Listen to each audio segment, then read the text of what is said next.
नमस्कार दोस्तों, मैं हूं सुमित चिकारा। अपना परिचय दूं, बहादुरगढ़ से हूं और MSc agrochemicals pest management Delhi university और एमबीए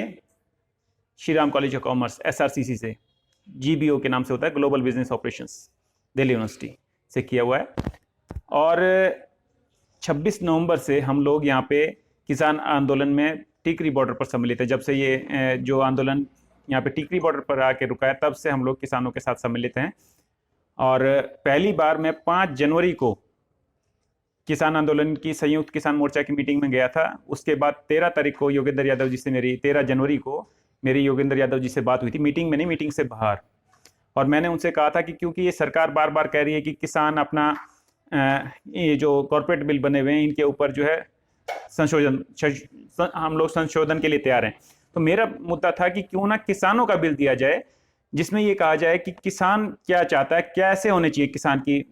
हिसाब से किसान बिल, और उसके बाद अपनी तरफ से बिल देने के बाद सरकार से बात की जाए कि आप इनके ऊपर संशोधन की बात कर सकते हैं अगर आपको इनसे कोई दिक्कत होती है। तो उसके तहत 13 तारीख को मैंने बात की, तो योगेंद्र जी ने कहा कि इस बारे में बात हमने एक बिल पेश दिया हुआ है। और उसके बाद अभी परसों यानी 21 फरवरी को फिर से मैंने मीटिंग में, संयुक्त किसान मोर्चा की मीटिंग में मैंने बात की कि क्यों ना हम अपनी तरफ से बिल दें किसानों के लिए, जैसा किसान बिल होना चाहिए। तो संयुक्त किसान मोर्चा में जो भी लोग मेंबर्स थे उन्होंने बताया कि भाई ऐसा बिल की पेशकश की जा चुकी है और इसके बारे में पहले बात हो चुकी है। तो मैं क्योंकि इसी लाइन में कार्यरत हूं और पूरा जीवन इसी के उसमें लगा रखा है, किसानों के हितों में, और किसान और मजदूर, क्योंकि मजदूर की भी सुनवाई नहीं होती है, गरीब आदमी की सुनवाई नहीं हो रही है, तो उसी के तहत मैं अपनी तरफ से किसान बिल कैसा होना चाहिए उसके बारे में अपनी राय आपके सामने पेश करता हूं। किसान, जब हर एक सरकार चाहती है, और यहाँ तक मोदी सरकार ने तो कहा है कि हम किसानों की आय दोगुनी करेंगे, तो उन्हें शायद समझ में नहीं आ रहा हो कि कैसे दोगुनी आय की जा सकती है। तो उसमें मैं अपना सुझाव देना चाहता हूं कि कैसे किसानों की आय दोगुनी की जा सकती है, उनकी जिंदगी बेहतर की जा सकती है। तो सबसे पहला तो सुझाव है कि जैसे हम जवानों के लिए कैंटीन बनाते हैं कम टैक्स पे या टैक्स फ्री आइटम्स होते हैं, इसी तरह से किसानों के लिए भी कैंटीन्स हों जहाँ पे किसानों को सामान सस्ता मिले, जरूरत का सामान जो रेगुलर नेसेसिटीज हैं वो सस्ता मिले। और ये सारी पहल इसलिए है क्योंकि जैसे सरकार कह रही है कि भी अगर हम एमएसपी देते हैं तो एमएसपी देने पे लोगों के लिए जो कीमतें हैं सभी सामान की, गेहूं या अनाज या जो नेसेसरी आइटम्स हैं, उनकी कीमतें बहुत बढ़ जाएंगी। तो उसके लिए जरूरी है, क्योंकि एमएसपी का फार्मूला जो स्वामीनाथन आयोग ने दिया है वो C2 + 50% दिया है, तो उसमें उसकी कीमत ना बढ़े, उसकी जिम्मेवारी सरकार किसानों के ऊपर डालना चाहती है और वो खुद पूरा टैक्स वसूल रही है। तो पहली तो गुजारिश ये है कि किसान की लागत आय को कम करें और उसके ऊपर जो भी आइटम्स हैं, जो भी आइटम्स खेती बाड़ी के आइटम्स हैं, उनके ऊपर टैक्स ना वसूला जाए। तो जो भी किसान की फसल में लागत होती है उसमें डीजल है अगर, तो डीजल पे किसान के लिए या तो उसको क्रेडिट कार्ड के थ्रू या किसान कार्ड बना के उसको स्पेशली, या जो भी कृषि संबंधी दूसरी चीज़ें हैं जैसे कि बीज है, दवाइयाँ हैं, खाद है, ये सब जो चीज़ें हैं इनके ऊपर उसकी लागत कम हो, तो उस पर कम से कम सरकार टैक्स ना वसूले, क्योंकि वो लागत को कम करना चाहते हैं। तो किसान के साथ साथ सरकार भी समझे कि उसे इन चीज़ों पे टैक्स नहीं वसूलना है जो कि बहुत ज़्यादा वसूला हुआ है। और अगर डीजल के ऊपर इतना टैक्स किसान के लिए है तो वो किसान के लिए जो है उसको टैक्स फ्री किया जाए, खेतों के हिसाब से, कि जितने खेत हैं उसमें कितना डीजल लगता है, कितनी खपत हो सकती है, उसके हिसाब से उसको फ्री किया जाए, टैक्स फ्री किया जाए, ताकि उसकी लागत कम हो। फिर किसान के साथ जो है, किसान हर जगह दब रहा है क्योंकि पढ़ लिख नहीं पा रहे हैं बच्चे, खेती में भी काम करते हैं, कटाई के टाइम पे स्कूल में बाकायदा छुट्टियां होती हैं। तो उसमें दूसरा ये है कि एक तो सरकारी नौकरियों में इनको थोड़ा सा कुछ ना कुछ बेनिफिट देना चाहिए, जैसे कि रिटन टेस्ट में 20% मार्क्स दिए जाएं, इंटरव्यू में 10% मार्क्स दिए जाएं, इस तरह से उनकी पात्रता बढ़ाई जा सकती है ताकि वो पढ़ने की तरफ, पढ़ाई लिखाई की तरफ अग्रसर हों किसान के बच्चे। दूसरा ये है कि किसान हर जगह थोड़े से तो जैसे अनपढ़ रह जाते हैं, तो उनको सहायता की भी जरूरत है। उनको हर जगह जो है भ्रष्टाचारी तंत्र उनको परेशान करता है, कंपनीज उनके साथ धोखाधड़ी करती हैं, और मंडियों में भी उनके साथ धोखा होता है, और यहाँ तक कि जो नेता उनके लिए आते हैं वो भी धोखा करते हैं, या कोऑपरेटिव सोसाइटीज बनती हैं तो उनमें भी कोई ना कोई धोखा दे जाता है, और इसी वजह से ज़्यादातर कोऑपरेटिव सोसाइटीज फेल होती हैं। तो इन सब के लिए एक किसान कोर्ट हो, जहाँ पे ऐसे फैसले जो किसान से संबंधित, जहाँ पे किसान को धोखा मिलने की संभावनाएं हों, उनके ऊपर फैसले हों, और उनके ऊपर जो धोखाधड़ी करें उनके ऊपर सख्त सजा हो और पेनल्टीज हो। मतलब फिर किसान का प्रोड्यूस जो है, जो बनाता है, उस पे उसको बढ़िया लागत है, लोग किसानी करें, उसके लिए किसान का जो भी प्रोड्यूस हो या उससे प्रोसेस्ड भी हो, उसको टैक्स फ्री किया जाए, ताकि हमारी इंडस्ट्री भी डेवलप हो और लोग भी खेती बाड़ी में रुचि दिखाएं। दूसरा, जैसे भंडारण को असीमित कर दिया है अभी, तो उसको असीमित ना किया जाए। उससे तो कुछ ही लोग जो है सारे अनाज को भंडारण कर लेंगे, या फिर कुछ बाहर से कनाडा से यूएसए से इंपोर्ट करके अपने भंडार करके यहाँ की कीमतों के साथ जो है खेल सकते हैं। तो वो ना किया जाए। भंडारण को अधिकतम अगर आप करना चाहते हैं तो उसको दोगुना कर दीजिए। जितनी सीमा अभी है, जितना अभी आप भंडारण कर सकते हैं, उससे दोगुना कर दीजिए, ताकि लोग उससे दुगना भी करेंगे तो काफी स्टोरेज जो खराब होने की स्थिति है वो कम हो जाएगी, और लोग थोड़ी थोड़ी जगहों पे उसको स्टोरेज करेंगे, और जो आमदनी है वो भी डिस्ट्रीब्यूटेड होगी, ज्यादा लोग कमा पाएंगे। फिर हाँ, इसमें जो कोऑपरेटिव फर्म्स हैं वो ज़्यादा भंडारण कर पाएँ, वो भी किसानों की सदस्य जो जितने सदस्य किसान हैं उनकी भूमि और फसल के अनुसार, कि भी इतने किसानों में इन किसानों ने इतने एकड़ पे ये फसल बोई है, और उस फसल की भंडारण की सीमा उसी हिसाब से जितनी उनकी मतलब है, वो पर इंडिविजुअल के हिसाब से उसको उसी सीमा में रख सकते हैं कोऑपरेटिव सोसाइटीज जो हैं। ऐसा किया जाए। और इसके बाद में ट्रांसपोर्ट के लिए, जैसे आपने कहा, तो ट्रांसपोर्ट में भी ज़्यादा कागजी कार्रवाई ना करके, अगर फसल मेरा ब्यौरा जैसे हरियाणा में होता है, वैसा ब्यौरा आप लगाना किसान लेके जाए तो वो भी मान्य हो ट्रक के साथ, अगर सामान ट्रांसपोर्ट करते हैं तो। या फिर कोऑपरेटिव सोसाइटीज अगर इसमें इन्वॉल्व हो, तो कोऑपरेटिव सोसाइटीज को, क्योंकि वो थोड़े ज़्यादा किसानों से मिलकर बनी होती है, तो वो बाकायदा उनके लिए कोई कागजी कार्रवाई कर सकते हैं कि आप जो भी सामान लेके जाएं उसकी कागजी कार्रवाई रिकॉर्ड बना के जाएं कि भाई इतना सामान, ये चीज़ गई, इतना यहाँ से ये ट्रांसपोर्ट हो रही है जिस भी पर्पज़ के लिए। फिर जो है, हाँ, एक जो ये अभी किया है मोदी जी ने कॉर्पोरेट के लिए, कि अगर फसल के जो पेरिशेबल आइटम्स हैं उनके दाम जो है दोगुने नहीं हो जाते जब तक सरकार दखलंदाजी नहीं करेगी, इंपोर्ट्स वगैरह नहीं होंगे। और जो है नॉन पेरिशेबल आइटम हैं उनको 1.5 गुना कीमत होने पर जो भी अधिनियम है उसमें बस इतना कर दिया जाए कि वो ठीक है, वो वैसे ही रहे, और उसमें फायदा किसान को मिले। कोऑपरेटिव सोसाइटी जो भी किसान, ऐसा मतलब ये है कि बाहर से इंपोर्ट ना किया जाए जब तक किसी भी फसल के दाम जो पेरिशेबल आइटम है उसके दोगुने ना हो जाएं, और नॉन पेरिशेबल आइटम है, गेहूं है या जो जिसको स्टोर किया जा सकता है, उनके जब तक 1.5 गुने ना हो जाए तब तक बाहर से इंपोर्ट ना किया जाए, ताकि जो अगर किसी चीज के शॉर्टेज का फायदा मिले, महंगाई हो अगर थोड़ी बहुत, तो उसका किसान को फायदा मिल सके, और किसान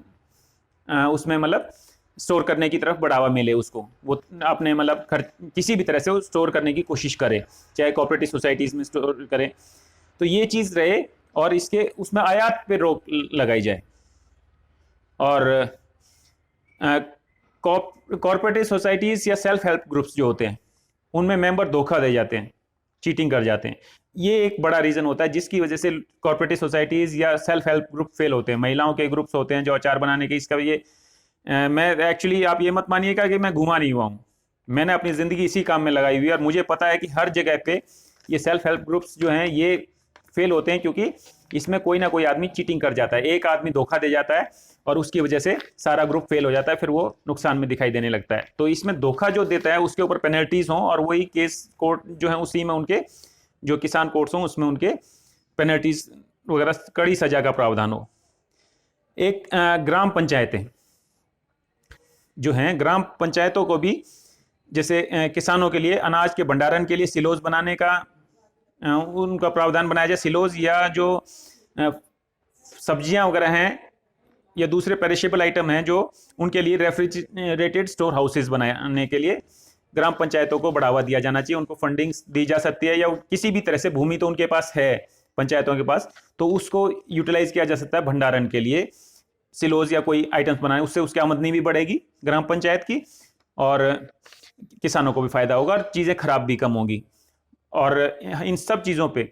जरूरी है कि किसान का रोल रहे उसमें, देख रेख में। ऐसा ना हो कि किसान ने अपना आइटम रख दिया तो उसका देख रेख से दूर हो जाए, उसका फसल नुकसान हो, खराब हो। तो मतलब ये एक जो सरकारी में तंत्र में जो भूल जाते हैं उसको भी थोड़ा कड़ा करने, देख रेख में किसान का इन्वॉल्वमेंट होना जरूरी है। अच्छा, एक जो ये है, किसान से जमीन अधिग्रहण कर लेते किसी भी प्रोजेक्ट के नाम पर सरकार कर लेती है, तो उसके ऊपर जो है पहले ये कानून था कि 5 साल में अगर अधिग्रहण की हुई भूमि पर उद्देश्य की पूर्ति है तो अगर काम शुरू ना हो तो किसान को जमीन वापस मिल जाएगी, और उसमें फ्री था कि वो किसान के लिए हो जाएगी। अब फ्री तो आप देंगे नहीं, तो उसमें ऐसा कर दीजिए कि उसको 1/3 दाम पे, वो मतलब जिस दाम पे उसकी बिकी है उससे 1/3 दाम वो कंपनीज को दे दे, और कंपनी दे करके वो जमीन उसके किसान की वापस हो जाए जो अधिग्रहण हुई है। क्योंकि 3 गुना आप रेट पे जो है जमीन लेते हैं, जो अधिग्रहण की व्यवस्था है, तो उसमें 1/3 जो वापस जो सर्किल रेट है या उस हिसाब से उसको वो वापस मिल जाएगा अधिग्रहण की कीमत से 1/3 पे। दूसरा, इतनी सब मांगे अगर मान ली जाती हैं तो मैं ये मानता हूं कि किसान को भी थोड़ा सा इसमें सहयोग देना चाहिए, और जो एमएसपी की डिमांड है स्वामीनाथन आयोग के हिसाब से कि भाई आप जो है C2 + 50% किसान को दो, उस पर थोड़ा सा जनता के हितों में उसको C2 + 30% किया जा सकता है। मतलब मेरे पर्सनल नजरिया है, अगर इतनी सब चीजें जो होती हैं तो इसमें जो है उस पे विचार किया जा सकता है अगर किसान सहमत हो तो, कि भाई अगर उनकी लागत, पहली जिम्मेवारी तो है सरकार की कि सरकार उनका लागत मूल्य कम करे ताकि चीजें महंगी ना हो। सरकार तो पूरा टैक्स वसूल रही है और किसान के ऊपर पूरी जिम्मेवारी डाल रही है। तो ये सब चीजें होने के बाद अगर तो किसान को भी एमएसपी जो है वो C2 + 50% की बजाय C2 + 30% पे एग्री हो जाना चाहिए। मतलब मिनिमम है, ये मिनिमम सपोर्ट प्राइस। इससे ज्यादा तो अगर बिकता है तो बेचना चाहिए, कोशिश करनी चाहिए, और कोऑपरेटिव सोसाइटीज बनानी चाहिए। इसके लिए भी मैंने अभी परसों मीटिंग हुई थी संयुक्त किसान मोर्चा की, उसमें कहा था कि किसान को कोऑपरेटिव बनानी चाहिए, क्योंकि 60% जो किसान है वो कस्टमर भी है, कंज्यूमर भी है, चीजों को कंज्यूम भी करता है। कहीं पे दाल उगती है तो कहीं पे चावल उगता है, तो लेकिन वही सब चीजें कंज्यूम भी होती हैं। तो इनको किसान कोऑपरेटिव बना के, किसान कंज्यूमर कोऑपरेटिव बना के, और इनको आपस में अदला बदली की जाए या किसी भी तरह से इनको एडजस्ट किया जाए ताकि हमारा किसानों का कंट्रोल अपनी फसल के ऊपर बढ़े। तो इस तरफ किसानों को रोल अदा करना चाहिए, और इस बारे में भी आगे बात करेंगे कि युवा लोग आगे आए और सहयोग के, मिल के, सभी लोग मिल के, मुझे लगता है कि किसान मिल के सब कुछ कर सकता है। तो इस दिशा में काम होना चाहिए। और ये मैं इसलिए सुझाव दे रहा हूं कि पीछे इसके बाद में, मतलब जैसे मैंने ये बात बताई थी 13 जनवरी को योगेंद्र जी को, तो शायद इसके बाद में मीटिंग हुई हो, लेकिन वहां पे इस बारे में जो भी बात हुई है उससे पहले मीटिंग हो चुकी हो, लेकिन इस बारे में सहमति नहीं बनी कि इस तरह का बिल हमारी तरफ से पेश किया जाए। जबकि मेरा नजरिया ये था कि सरकार अपनी तरफ से कॉर्पोरेट बिल बना के उस पर हमें संशोधन के लिए आमंत्रित कर रही है, और हमें किसानों को तो पता ही है कि हमें क्या चाहिए। तो इस तरह से हमें बताना चाहिए कि किसान बिल ऐसा होता है और इससे किसानों की आमदनी दुगनी होगी। मोदी जी, आप इस तरह का बिल बनाएं, और या इसमें फिर उसके बाद संशोधन की बात करेंगे। जो चीजें दी हैं इस पे आप संशोधन की बात कीजिए कि किसानों के, पहले बिल तो किसानों के लिए बनाइए आप, उसके बाद उसके ऊपर संशोधन की बात भी की जाएगी कि इसमें क्या संशोधन करें, किस तरह से जो है महंगाई बढ़ जाएगी या देश की जो दिक्कतें होंगी उसके ऊपर, उसके बाद इस पे बात की जाएगी। ये 30% मैंने अपनी तरफ से ही बार्गेनिंग करके ही बताया कि आप बाद में 50 से 30% की तरफ बार्गेनिंग करें, तो उसकी बजाय जनता के हितों का ध्यान रखते हुए मेरा अपना नजरिया है, ये एक पर्सनल नजरिया है कि भाई इसको कम किया जा सकता है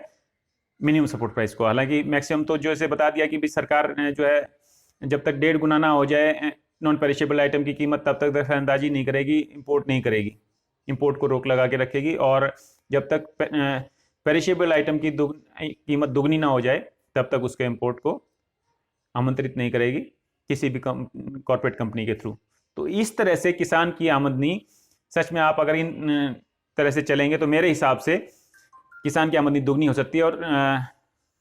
अगर आप लोग भी और कोई भी सजेशन देना चाहें तो ज़रूर अपने सजेशंस कमेंट में लिख के दें। और अगर आपको ये बातें अच्छी लगें, किसानों के हर हक में लगें, तो चैनल को सब्सक्राइब कीजिए, लाइक कीजिए। और अगर ये सब नहीं भी करते हैं तो कम से कम इस मैसेज को फॉरवर्ड जरूर कीजिए ताकि ये ज़्यादा से ज़्यादा लोगों के पास पहुंच पाए। धन्यवाद। शुभ दिन।